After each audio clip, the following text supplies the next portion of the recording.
ஓம் நம சிவாய. தென்னாடுடைய சிவனே போற்றி, எந்நாட்டவர்க்கும் இறைவா போற்றி. அருட்பெரும் ஜோதி அருட்பெரும் ஜோதி தனிப்பெரும் கருணை அருட்பெரும் ஜோதி. அன்பர்கள் அனைவருக்கும் அன்பான வணக்கங்கள். அன்பர்களே, இந்த பதிவில் நம்ம என்ன பார்க்க இருக்கோம் அப்படின்னு கேட்டிங்கன்னா, உங்கள் லக்னத்திற்கு ராகு தசை எப்படி இருக்கும், எங்கெல்லாம் அமர்ந்தால் ராகு தசை மிக நல்ல யோகங்களை தரும், எங்கு எந்த சாரத்தில் யாரோடு சேர்ந்து அல்லது யாரின் பார்வையில் அமர்ந்தால் ராகு தசை உங்களுக்கு யோகமான தசையாக அமையும். அதேபோல் எங்கு எந்த நட்சத்திரத்தில் யாருடன் சேர்ந்து அமர்ந்தால் உங்களுக்கு கடுமையான தீமைகளை தரும் அப்படிங்கிறதான் பார்க்க போகிறோம். 12 வீடுகளுக்கும் இல்லை, அதுக்கு நம்ம தனியாக வீடியோ போட்டிருக்கோம். உங்கள் லக்னத்திற்கு எங்கே அமர்ந்தால் சூப்பரோட எக்ஸ்ட்ரீம், எங்கே அமர்ந்தால் தீமையினுடைய எக்ஸ்ட்ரீம், சரிங்களா? அப்படிங்கிறத நம்ம பார்த்துருவோம். அந்த விதத்தில் முதல்ல ராகு அப்படிங்கிறவர் பார்த்தீங்கன்னா எதுலேயுமே ஒரு ஜைஜாண்டிக்கான கிரகம்ங்க.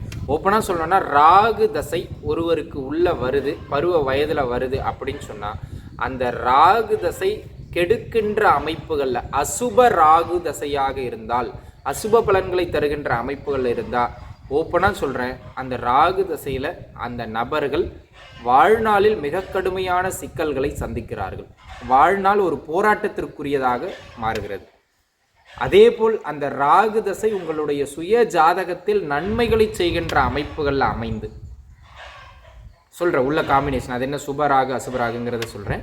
நன்மைகளை செய்கின்ற அமைப்புகளை பெற்று நல்ல அமைப்புகளிலிருந்து பருவ வயதில் தசை நடத்திட்டாங்கன்னா எப்படி சொல்கிறதுங்க, பிறப்பு சேராக இருக்கலாம், ஆனால் அவர்களுடைய வாழ்வின் உயரம் செந்தாமரையாக அமையும். இதுக்கு மேலே அதில் சொல்கிறதுக்கு ஒன்றும் கிடையாது. எப்படிப்பட்ட கஷ்டமான சூழ்நிலையில் பிறந்தாலும் ஒரு தன்னிறைவு பெற்ற ஒரு வாழ்வை அவர்கள் வாழ்கிறார்கள். தன்னிறைவு பெற்ற மனமான ஒரு நல்ல ஒரு மகிழ்ச்சிகரமான வசதியான சூழலை சமூகத்தில் பெறுகிறார்கள். நல்ல உயரத்திற்கு அவர்களை ராகுதசை கொண்டு போயிடும். சுப பலன்களை தருகின்ற அமைப்புகளில் உங்கள் ஜாதகத்தில் ராகு இருந்தால் அவர் 50 சுக்கிரனுக்கு சமம். சுக்கிரனை விட மேலான 50 மடங்குக்கு மேலான நன்மைகளை தருவார் கண்டிப்பாக, நல்ல அமைப்புகள் இருந்தால். அதே போல் அவர் கெடுபலன்களை செய்கின்ற அமைப்புகள் இருந்தால், நீங்கள் சனின்னு பயந்து ஓடுறீங்க பாருங்க, அந்த சனியை விட 50 மடங்கு தீமையை செய்கிறவர் ராகு. ட்ரௌசரை கழட்டிட்டு ஓட விட்டுருவார், இருக்கிற இடம் தெரியாமல் பண்ணி விட்டுருவார், அசுப பலன்களை தருகிற அமைப்பில் இருந்தால். ஸோ உங்கள் ஜாதகத்தில் ராகு எப்படி இருக்கிறார் அப்படிங்கிறத உங்கள் சுய ஜாதகத்தை கையில் எடுத்து வச்சுங்க. இப்போ நான் சொல்கிற ஒவ்வொரு பலன்களையும் அதோட மேட்ச் பண்ணி உங்களுக்கு எத்தனை பாயிண்ட்ஸ் பொருந்தோ அதுக்கு ஏற்ற மாதிரி ராகு திசை நன்மை தீமை அப்படி தரும். இப்போ நான் சொல்கிற பலன்கள் எல்லாமே ஒரு 40% 50% பொருந்தும். மீதம் இருக்கிற 50% அது உங்கள் சுய ஜாதகத்தை வச்சு நீங்கள் பார்த்துக்கிடணும், சரிங்களா? ரைட். இப்போ பார்த்தீங்கன்னா முதல்ல சுபராகு அசுபராகு அது எப்படிங்க தெரிஞ்சுக்கிறது அப்படின்னு சொன்னால், உங்கள் ஜாதகத்தில் அவர் எங்கு வேணாலும் இருக்கட்டும், ராகு இயற்கை சுப கிரகங்கள்னு சொல்லக்கூடிய குரு, சுக்கிரன், வளர்பிறை சந்திரன் அல்லது புதன், இந்த 4 பேருடைய தொடர்பில், அதாவது தொடர்புனா அவர்களோடு சேர்ந்திருக்கலாம் அல்லது அவர்களின் பார்வையில் இருக்கலாம். அப்படி இருந்துட்டார்னா அடிப்படையில் அந்த ராகுவுக்கு சுபராகுன்னு பேர், அதாவது நன்மைகளை தர கடமைப்பட்டவர் அப்படிங்கிறது பேரு.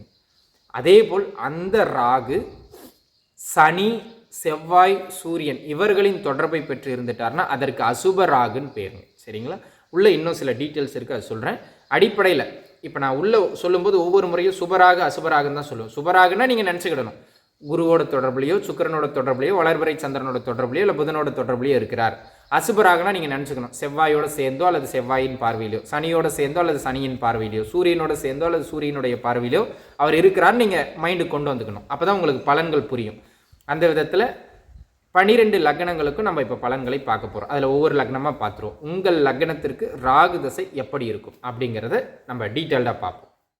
மகரம் லக்னம், அன்பான, பண்பான, எதிலும் வேகமான, அதே நேரத்தில் கொஞ்சம் பயந்த சுபாவம் இருக்கக்கூடிய மகர லக்ன அன்பர்களே, நல்ல உழைப்பாளிகள், ஆனால் சோம்பல் தனப்பட்டீங்கன்னா கடுமையான சோம்பேறிகள், அந்த மாதிரியான அமைப்புகளும் உங்களுக்கு இருக்கும். சரி, இந்த மாதிரியான மகர லக்ன அன்பர்களுக்கு எங்கு அமர்ந்தால் ராகு திசை நல்ல அற்புதமான உயர் பலன்களை தரும், அப்படி 12 வீடுகள்லையும் நன்மை உண்டு தீமை உண்டு, எங்கே அமர்ந்தால் நல்ல உயர்நிலை அப்படிங்கிறத முதல்ல பார்த்துருவோம்.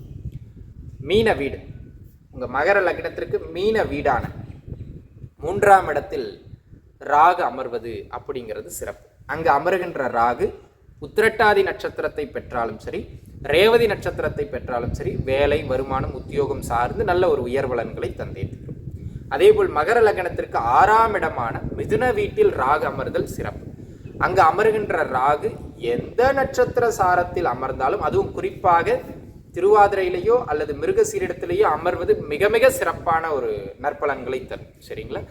புனர்பூசத்தில் அமர்றது அளவு குறைவு, ஆனாலும் பரவாயில்ல. சரிங்களா? அதே போல் அன்பு நண்பர்களே, உங்களுக்கு அந்த மிதுன வீட்டில் அமர்ந்து அவர் மிருகசீரிட நட்சத்திரத்திலேயோ அல்லது திருவாதிரையிலேயோ அமர்ந்துட்டார் அப்படின்னா உத்தியோகம், பொருளாதார ரீதியான நல்ல உயரங்கள் உண்டு. அதே போல் 10ஆம் இடமான துலாம் வீட்டில் ராகு அமர்ந்து அவருடைய சுயசாரமான சுவாதி சாரம் பெற்றாலோ அல்லது செவ்வாயின் சித்திரை நட்சத்திரத்தில் அமர்ந்தாலோ ஆகச்சிறந்த மேன்மை இருக்கிறதுல இது டாப், ஆகச்சிறந்த நல்ல மேன்மைகளை தந்தே தீரும். அதனை அடுத்ததான் 11ஆம் இடம். இதாங்க ரொம்ப சூப்பரான ஒரு இடம். விருச்சக வீடு தான், ராகு பெருசு ஆகாத வீடு தான். இருந்தாலும் அந்த வீட்டில் அமர்கின்ற ராகு அனுஷ நட்சத்திரத்தை பெற்றாலும் சரி, கேட்டை நட்சத்திரத்தை பெற்றாலும் சரி, பொருளாதார ரீதியாக ஒரு நல்ல உயரங்களை வெளியிடங்களில் கொடுத்துரும்.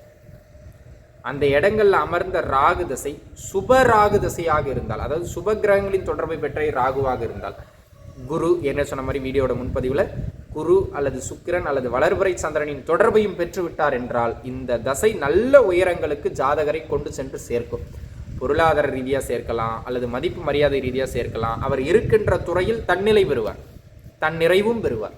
அந்த மாதிரியான ஒரு அமைப்புகளில் நல்ல உயர்நிலைக்கு அது கொண்டு போயிடும். சரிங்களா? இது நன்மைக்கான அமைப்பு.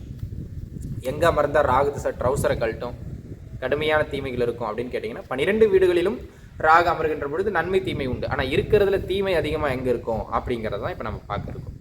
அன்பு நண்பர்களே, ராகு மகர லக்னத்திற்கு நேர் 8ஆம் வீடு சிம்ம வீட்டில் அமருகிறார் அப்படின்னு வச்சுக்கோ.